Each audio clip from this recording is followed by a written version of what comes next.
Hey ghouls and gals, welcome back to my channel. My name is Taylor and today's reading vlog is going to be a very exciting one and one I have been planning for quite some time. This week's reading vlog, we are going to be reading books that feel like Longlegs or The X-Files. Last year, I discovered a new favorite show. I discovered The X-Files, and honestly, I do not know why I hadn't watched it sooner. It was a show that had been recommended to me a number of times. It was a show that I was interested in, but I never got around to watching it. And then at the beginning of 2024, I started watching it and was immediately hooked, and now I do consider it one of my favorite shows. Also last year, the movie Longlegs came out, and that also has a very similar feel that I just was so enamored by immediately. And I knew that I wanted to capture the feeling that I felt when I was watching Longlegs or when I was watching The X-Files, capture it and read it in book form. Now, I know for The X-Files, there are a lot of novelizations. I'm not looking to read the novelizations. I'm looking for read-alike books that have, that aren't a novelization, but just rather capture that feel. So what am I talking about when I want to capture that feel? Because I feel like even though they're very different, Longlegs and The X-Files do kind of fall into the same sort of, there's just a lot of things that I like in media that both of these things have. So characterizations, we have a strong female character at the core of both of these, and that's something that I think is so important that sets these works of media apart from others, is that it's not just a murder mystery or a police procedural, but that the character work is excellent. Part of the reason why I love The X-Files so much, and part of the reason why a show that was started in the 1990s still has so much staying power over culture today, is because of the relationship between Scully and Mulder. They were one of the couples that basically invented the term shipping. I know they're not the only one, but whether you are a shipper or not, you can't deny the fact that Scully and Mulder were the heart of The X-Files, and their banter and their dynamic really made it something special. So I'm looking for books that have strong main characters, interesting and dynamic main characters. They're going to be, probably mystery books, obviously, because I'm looking for that sort of police procedural, but not any police procedural, because in books I have noticed I don't tend to love police procedurals when we're following a police officer. So I don't know what the difference is between following a cop versus following an FBI agent, but just the FBI agent has always appealed more to me. Criminal Minds is another show that I like, and also because of the characters and not just because it's like a crime solving show. So I'm looking for a mystery being solved. Both of The X-Files and Longlegs have this paranormal conspiracy sort of vibes around them. The mood boards, things like cryptic codes and mysteries and things to decode, and just a sense of conspiracy. That's really big, and both of them, a small town mystery, I feel like fits in really well here. So I did do some crowdsourcing, and I asked people over on BlueSky and then also on Instagram to kind of give me some recommendations for this one. And the first two books that I'm going to be reading actually come from Chloe's Not Scared. So I will leave their handle down below. They post on Books to Cram and on BlueSky, and they gave me two recommendations. So number one, we have Chasing the Boogeyman by Richard Chizmar. I have actually read Memorials by this author earlier this year and really enjoyed it. So I'm excited to check this one out. And then we also have Devil House by John Darnielle, and I'm excited for this one too. Chloe said that both of these are really good comp titles and will probably have what I am looking for. Another commenter that I don't think that they are like a bookstagram or anything like that, but they're a bookseller. So over on BlueSky, Nicole Brinkley, it says her X-Files obsessed coworker loves fishing for the little pike, and this is a novel in translation. It was translated from Finnish, so the author is Juhani Karila, and it's translated by Lola Rogers. So those are the 3 books that I'm going to be reading in this vlog. I cannot wait to kick off this vlog. Like I mentioned before, this has been a long time coming. I'm excited to hopefully find some books that captured the magic that both Longlegs and X-Files had for me. So I'm gonna go get to reading. I will check back in later with a reading update.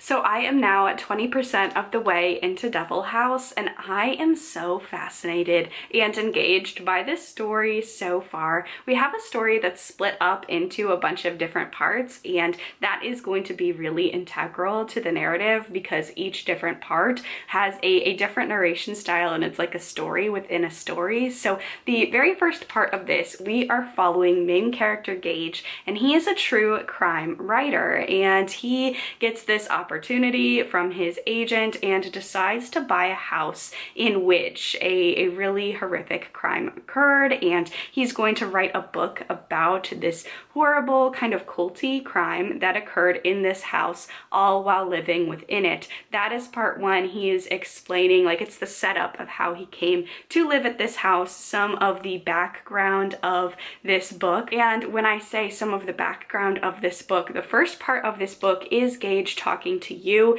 acting like this is not a book, if that makes sense, but it's not a Devil House, the book. It's the book that he is writing about this house. So you are reading it as if this is a true crime account that has been published. And then part 2, which we're getting into, just completely changes to something else entirely. So this story, I think, is just going to be told in such a fascinating way. The Dust Jacket says it's an epic, gripping novel about murder, truth, and the dangers of storytelling. It's John Darnielle's most ambitious work yet, a book that blurs the line between fact and fiction, that combines daring, formal experimentation with a spellbinding tale of crime, writing, memory, and artistic obsession. So we're gonna be following, like at the core of this, a crime writer who moves into the scene of the crime to just get a better perspective on it and investigate the crime, and then slowly get sucked into potentially the crime itself and echoes of what had happened at the house. It's reminding me a little bit of the movie Sinister. This also, I think I'm feeling right now, definitely has those Longlegs aspects. This also takes place in 2001. The main character is living at the house in 2001, and the crime took place during the 1980s. And there's a culty, demonic, satanic panic sort of angle going around the crime itself. So this one is very much kind of feeling like that Longlegs sort of style that I was looking for, and the engaging puzzles, peeling back layers of puzzles and stories within stories. So I'm really loving this one so far. I'm gonna go get to reading more. I will check back in later with another reading update.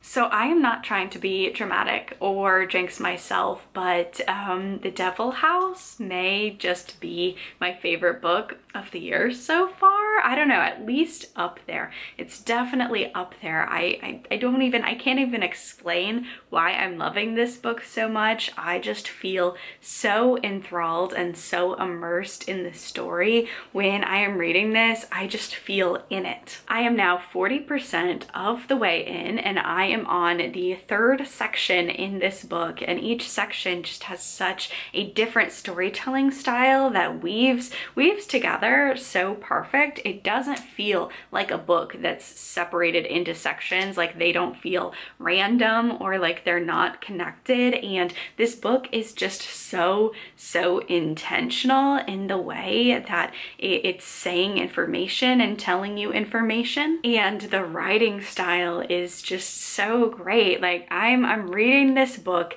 and I will pause and go back and reread passages because I loved the way that something was told so much. Just the writing style in this is just so engaging to me, and I've just not read a book quite like this one, so I'm really loving it. This is just a short update because I don't know, I think this book is going to be increasingly complex to try and describe what is going on just based on the format and the way that the story is told, but I am just so engrossed.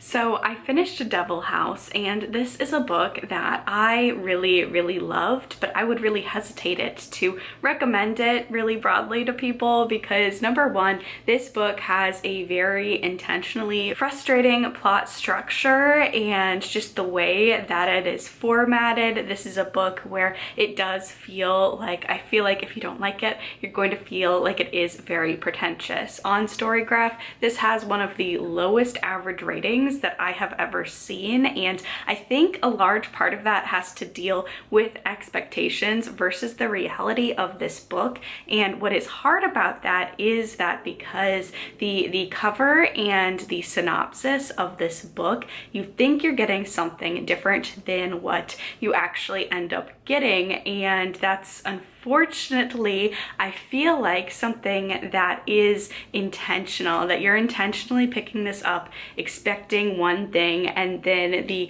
commentary, the social commentary in this one, and the commentary about true crime and consumption of other people's stories, like that is intentional. I think you're intentionally supposed to have different expectations going into this one versus what you get, and I think that can be very frustrating for people. I know for me, I was taken aback by it, but I was so buckled in to this ride that I was just really invested. But I do think like the cover of this one looks to be like, it looks very 80s-ish. It looks very Pulp Fiction, horror Pulp Fiction. And then the synopsis as well, even the one that I gave, you know, we are following a true crime writer as he moves into a house that was a crime scene to write about the crimes that occurred there. And while that is some of what is happening in this book, it is by no means all of what is happening in this book. And I think the way that the cover portrays, like this is a book that does have to deal with the satanic panic at parts. The lurid cover was very intentional because just like the satanic panic, you know, people heard about that, they thought it was this big conspiracy, and it obviously blew up in the media because it's a very sensational story, and this has to deal with true crime and blowing stories out of proportion, and what certain crime stories, like the impact that they have on a town, and the people that tell those stories, and who become main characters and side characters, even though everyone is like the main character in their own narrative. So I think some of that misdirection is intentional. I could see though how that would be very frustrating, but I really loved this. This was very intentionally disorienting at all times. I loved the nesting structure of this book. So this is split up into 7 different parts. Parts 1 and 7 are mirrors of each other, 2 and 6 are mirrors of each other, 3 and 5 are mirrors of each other, and then we have a section. Section 4 is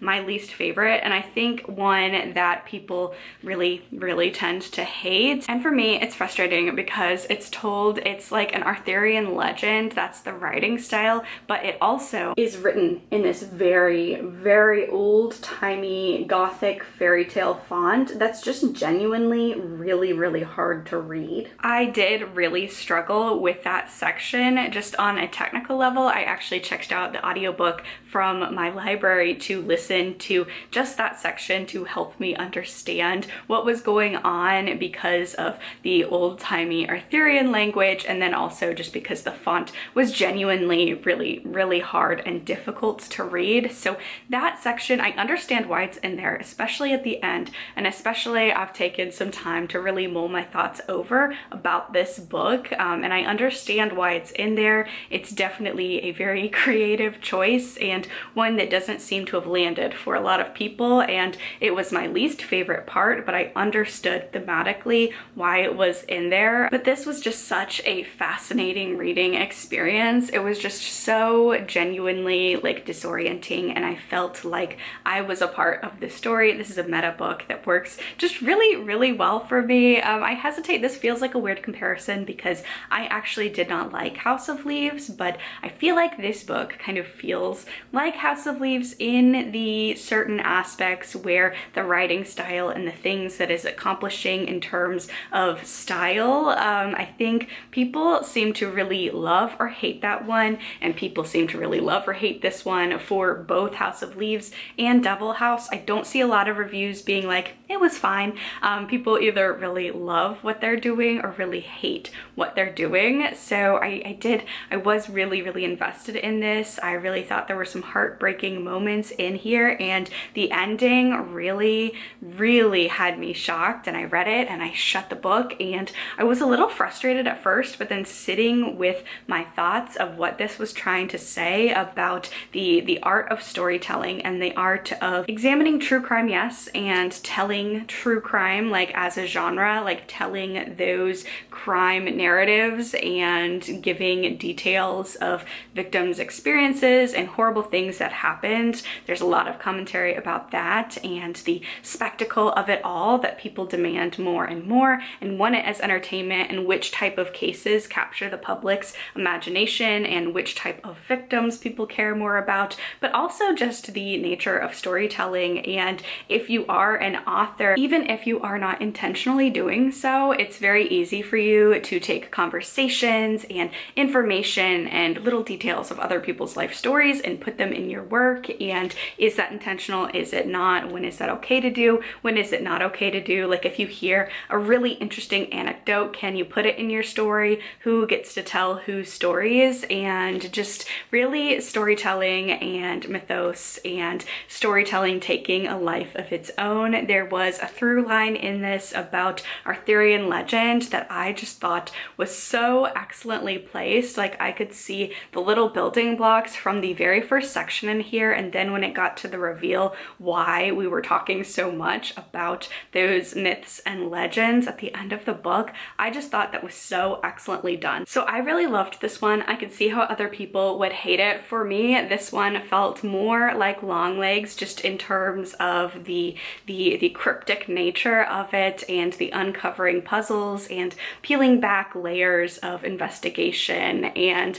there is like some symbology in there, like the repetition of symbols in a horrific event. I think that was done really well. This was a really wonderful read. This is a book where even like by the end, I felt like I had been got a little bit. Like I bought into this story. I felt like some of this I was reading, like I was suspending my disbelief, and some of the sections I felt like I was actually reading like a nonfiction, a fictionalized nonfiction about real events. It was such a good experience that I just felt so sucked into. So definitely enjoyed this one. And now we are moving on to the next book in the vlog. And the next book I'm going to be reading in this vlog is Chasing the Boogeyman by Richard Chizmar. I read Memorials earlier this year and really enjoyed most of it. The ending was a little bit of a letdown, but I overall really enjoyed that story. That took place in the 80s. This one is also taking place in the 80s, and I believe it is also like a metafiction book. So we're following, it's the summer of 1988, and several missing girls, their bodies begin to turn up in a small Maryland town. There's a series serial killer on the loose, and our main character is intertwined with it somehow. So I am really excited to dive into this one. The first recommendation from Chloe was really a win for me. So looking forward to reading this. I'll check back in later with a reading update.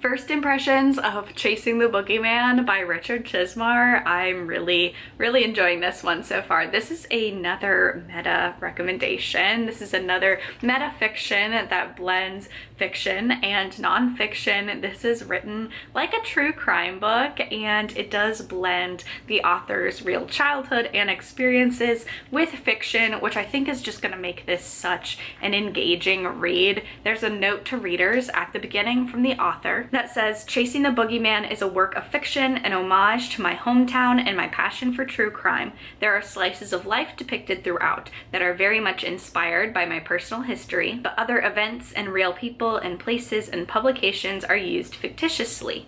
Other names, characters, settings, publications, and events come directly from my imagination, admittedly at times not a very nice place to inhabit." So this takes place during the summer of 1988, and we are following our main character, Richard Chizmar. He has moved back in with his parents. He's getting ready for graduation and to marry his fiance, and he's just living with his parents for a short period of time in this transitional era for himself before he moves on to the next chapter in his life. As this is happening, his very small town becomes home to some very horrific murders of young girls, and this really rocks the whole entire community. It's a very small, very close community. It's one of those communities where I'm sure people didn't lock their back doors at night. It's one of those watershed moments where everyone is like, this could never happen here, and just really blows apart the whole town as they realize that their idyllic home is not as idyllic as they all thought that it was. So I am not very far into this one at all, but I had to come on and give a first impression because so far I am really liking this. This does read like a true crime novel, and even though it's not, just the tone makes me feel like I am reading nonfiction. There are also several passages throughout this where we have pictures scattered throughout, also giving kind of credence to that true crime nonfiction feel. So we're really going to get a feel for Edgewood and for this community, and just the way that Richard Chizmar, his writing style, I think is so fascinating because what I have read from him, so I have read his collaboration with Stephen King, Gwendy's Button Box, that series, and then I've also read Memorials, and both of those, of course one was a collaboration, but both of those felt like very different in a great way. The ways in which Chizmar is playing with traditional storytelling styles in both this book and Memorials, because Memorials was written as, not all of it of course, but a lot of it was written in like a found footage format, which I really loved. So it was really playing with perspective in that book that just really made it so immersive, and this one as well. If you took the cover off of this and gave it to someone who did not know that this was fiction and it was meta fiction, I think you could have them fooled if they didn't read the author's note or acknowledgments or anything like that, of course, because it does open up, and I don't actually know. I think this is a book that I'm going to be doing research throughout. It opens up with a foreword by James Renner, who is an author of nonfiction true crime as well as a true crime podcast. So I don't know if he actually wrote a foreword or if Richard Chizmar is writing a foreword pretending to be him. Just, there's already so many layers that make this feel like a nonfiction, but in a really engaging way. So I'm definitely having a good time with this one so far, and I do have a lot of time to read today, so that's why I'm only about 15% of the way into this one, but I wanted to come on and give an initial first impression because I have a feeling I got a lot of time to read today and I'm really immersed in this story so far. So I'm gonna read a lot of this today, and I'm very much looking forward to seeing what Richard Chizmar is going to tell in this story with this very unique metafiction, nonfiction, true crime sort of storytelling style.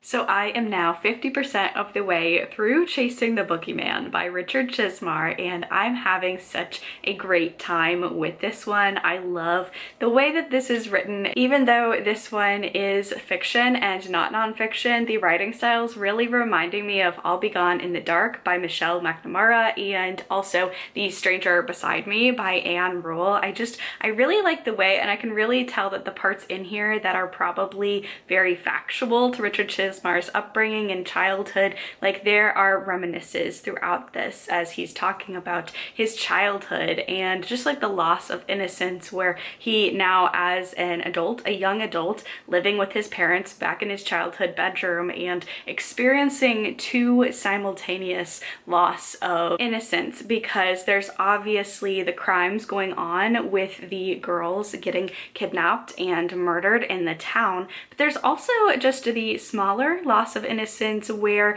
he is reconciling the fact that his childhood is over, his small town is changing, his family dynamics are changing. So I just really like the way that this is written 50% of the way through, and we are seeing the main character, Richard Chizmar, kind of get more involved in what is going on in this town. He is friends with a newspaper reporter, so he's getting a lot of behind the scenes information, and he's writing short stories, and his career goals are to become a writer. So he's writing these really dark fictitious stories, but also getting really involved in this true crime story and events that are happening around him, and he starts to get pulled further and further into this investigation, and it's starting to become a little bit personal for him. So I am really enjoying this one. The metafiction is working really well for me, and I did do a little bit of Googling. The crimes that he talks about, completely fictitious. There are some other things that have happened in this book, like involving this town and obviously like his childhood experiences. I think those are real. The crimes and the murders never took place. And I think what is interesting and fun is I mentioned the photos in my last update, because there are photos at the end of each chapter, which really makes this feel like a narrative nonfiction, a true crime book. But it was actually a troupe of, like, he worked, I believe, with both his son, his family. He took some photos himself, and then he hired a troupe of performers, some actors, to take the other photos as well. So the photos, this is just such a fun, immersive book, and I am really enjoying it so far. I definitely feel like I'll probably finish it up today because it's very compulsive, very readable, and I'm having a great time with it. So I'm gonna go get to reading, and I will check back in later with the final reading update.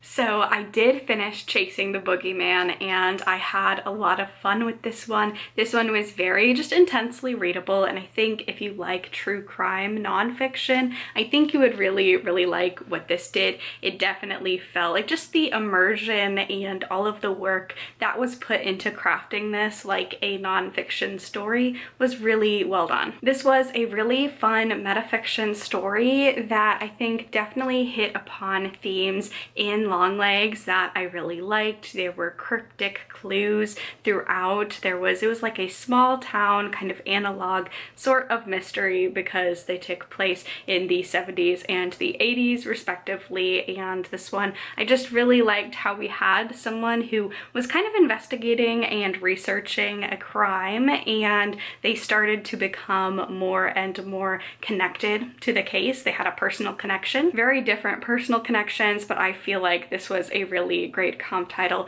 for Longlegs. I'll also say in terms of X-Files comp titles, I think that this one did a really good job of having, there was of course the main protagonist, Richard Chizmar, but we also had a friend of his who was a reporter, and her name was Karila, so there was a strong female protagonist in here. It was really nice and refreshing to read a strong friendship between those two characters. Now, for X-Files, I am a shipper, but for this one, I really enjoyed Richard Chizmar, the character. He had a fiance that he wasn't living with at the time. Karila was a friend of his fiance's, and they became friends, so I appreciated that friendship. And when I started this book, I was not aware that there was going to be a strong female like side character. She wasn't the main character, but she was definitely the second most prevalent character, I would say. So I did really enjoy this one. It was definitely what I was looking for in terms of a mystery and getting the reader involved, and the serial killer mystery and puzzle and all of that. So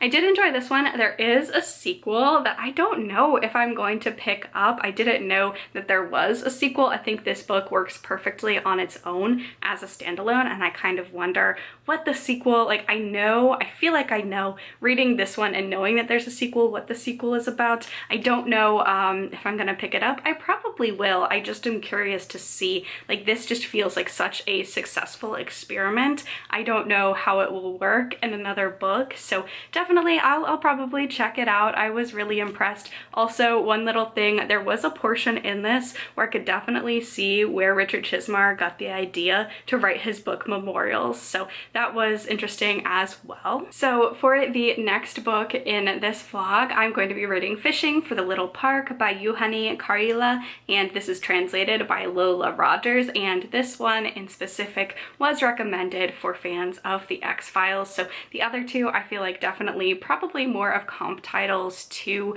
Longlegs than the X-Files, so I'm hoping this one gives a little bit more of the X-Files feeling that I'm looking for. So looking forward to this one, gonna dive into it, and I will check back in later with a reading update.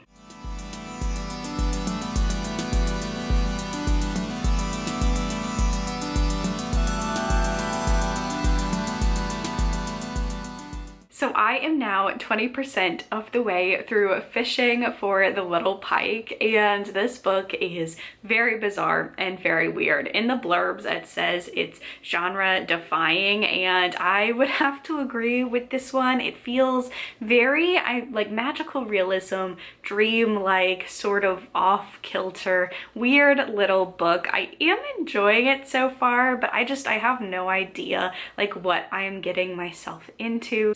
So far, we are following main character Alina, and every single year she has to return home to Lapland, to her family's hometown, and she has to catch a pike within 3 days or something will happen. It seems, I don't know what it is exactly yet at the 20% mark, but our main character has 3 days to catch this pike or something really severe will happen. It's a sort of magical pact, so she is trying to catch this pike, and there are various obstacles in her way, and the town has a very interesting, very quirky little vibe. Like everyone kind of seems in on a sort of secret. As the reader, you feel like you're missing just a lot of information at this point. You don't exactly know why our main character is going to fish this pike. You don't know, like there's something going on in this town, and we start to see as Alina is trying to capture this elusive pike that there are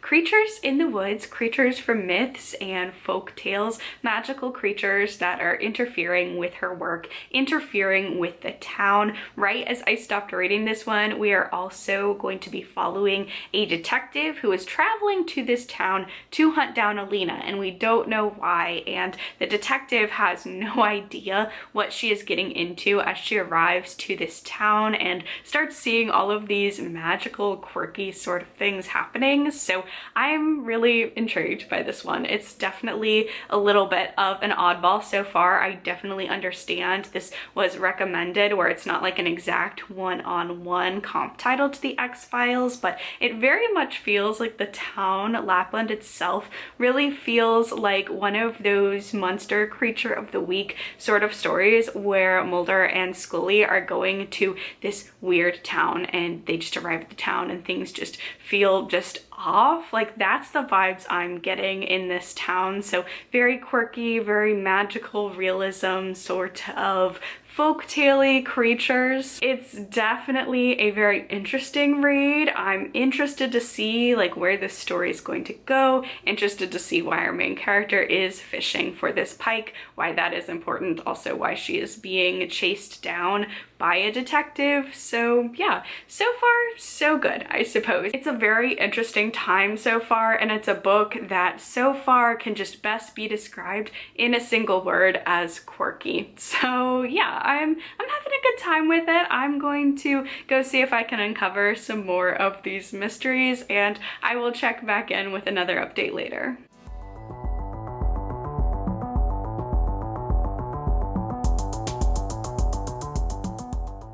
So I am now about 60% of the way through this book and I am enjoying it. This does though feel like one of those books where the synopsis is a lot longer than I think that it needs to be. Take that with a grain of salt, of course, but I just prefer like less is more when it comes to synopses, and I am enjoying this one. I was a little bit nervous as I was reading along because I have discovered this year that like books that read like fairy tales or folk tales, like the folkiness, I feel like I should love them in theory, and I've just not found one that I've loved yet. I've actually found that like folktale, fairy tale style of stories work really well for me in a novella format, but that's like neither here nor there. That's like kind of a side tangent, but this one did kind of have those vibes, especially in the beginning. But I think as you get more and more invested in the story,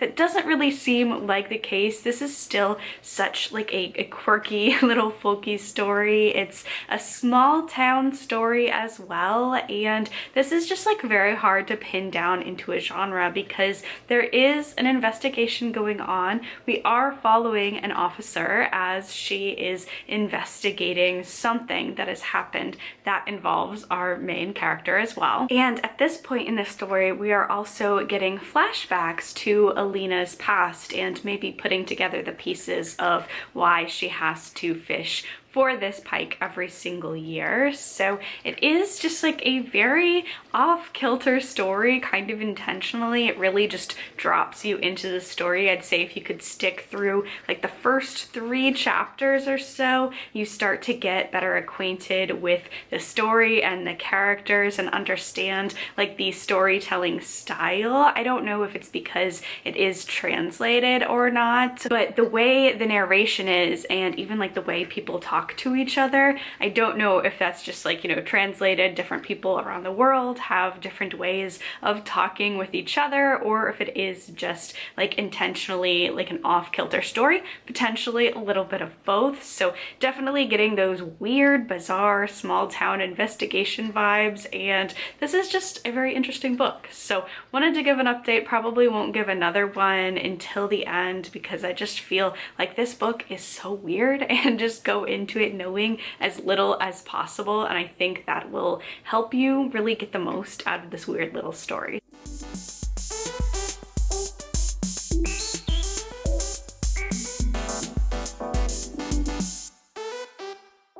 So I finished fishing for the little pike and I did end up enjoying this one overall. It's definitely very weird, very quirky. Honestly, I think with the rise in the popularity of cozy horror, cozy mysteries, cozy fantasy, all of that, this kind of feels like a cozy folk tale. So I think just based on the popularity of those subgenres, a lot of people could really enjoy this one. I did see that this one is getting an audiobook this summer, there. So I think that would be a great opportunity. I think it's going to be a great opportunity to get this book into the hands of more readers. And I definitely think this is a very summery book, takes place in the summer, and just with the vibes of fishing and a small town coming together throughout all of these really weird little paranormal things going on, I think this could be a great weird little summer read. Now, the person who recommended this did say that it wasn't an exact one-on-one, but